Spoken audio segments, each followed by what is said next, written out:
ఇగోండి egg puff చూసారు కదా. ఇప్పుడు నేను ఈ పీస్ తిన్నాను అనమాట. ఇక్కడ ఇది పాప కోసం తీసుకున్నాం. ఎందుకో నాకు అనిపించింది పాపకి ఇవ్వకూడదు అనేసి. ఇది తీసిన తర్వాత ఇప్పుడు నేను దీన్ని పీస్ తిన్నాను కదా, చూడండి దాంట్లో వచ్చిన గుడ్డు చూస్తారా, కనిపిస్తుందా?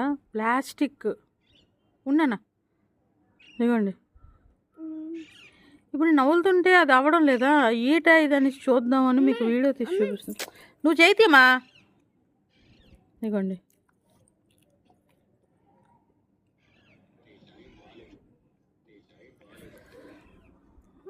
చూడండి ఒకసారి కనిపిస్తుంది, కనిపించట్లేదు. ఇదిగోండి చూసారా, ప్లాస్టిక్ ముక్క. బాబా ఎంత జాగ్రత్తగా ఉండాలంటే మనం పిల్లలకి ఇచ్చేటప్పుడు. ఇదిగోండి దగ్గర చేస్తుంటే బ్లర్ వచ్చేస్తుంది, కానీ చూసారా ఎలా ఉందో.